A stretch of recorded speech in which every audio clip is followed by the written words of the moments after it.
Good morning friend, Google little কিচেনে আপনাদের স্বাগতম। তো আজকে আমি একটা করলা এর নতুন একটা রেসিপি আমি দেখাচ্ছি আপনাদের। এটাকে আমি কী করেছি, কাঁচা করলাটা একটুখানি হালকা প্রেসারে সিদ্ধ করে নিয়েছি। তারপরে যে এই বীজগুলো দেখতে পাচ্ছেন, এগুলোকে আমি বের করে নেব। বের করে এর মধ্যে আমি নেব যে আদা রসুন পেস্ট, ঠিক আছে, আর পেঁয়াজ কুচি। তো পেঁয়াজ কুচিটা দেখ, তো এই যে আমাদের পেঁয়াজ কুচি আছে, এই পেঁয়াজ কুচিটা আর লাগবে এই টমেটো, আদা, রসুন আর লঙ্কা, ঠিক আছে।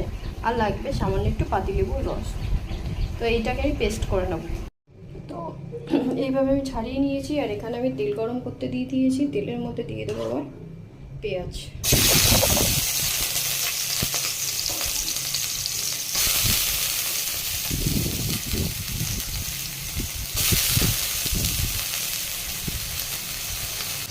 এটাকে ভেজে নিতে হবে।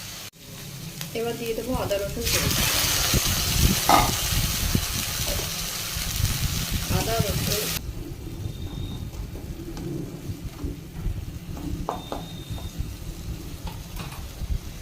দেবো হলুদ গুঁড়ো,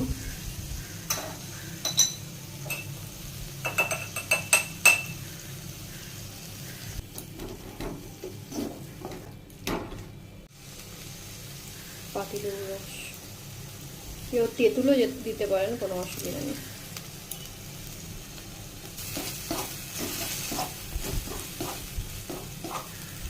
টক মিষ্টি একটু লঙ্কা গুঁড়ো দিলাম।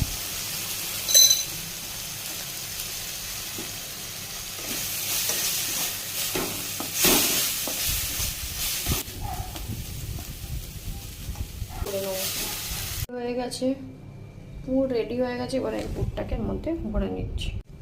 তো এইভাবে আমি পুরটা রেডি করে নিয়েছি, ঠিক আছে। তো এবার আমি দিয়ে দেবো তেল।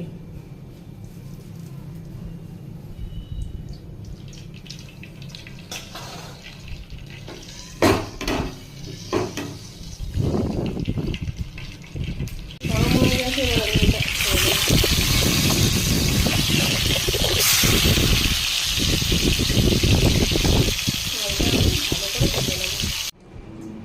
তো আমাদের এই রেসিপিটা রেডি হয়ে গেছে। তো অনেকে পছন্দ করেন না করলা খেতে, তো এইভাবে বানিয়ে খেয়ে দেখবেন, খুব টেস্টি লাগে আর খুবই উপকারী একটা জিনিস। তো এই রেসিপিটা ভালো লাগলে শেয়ার, সাবস্ক্রাইব, কমেন্ট করে দেবেন। টাটা।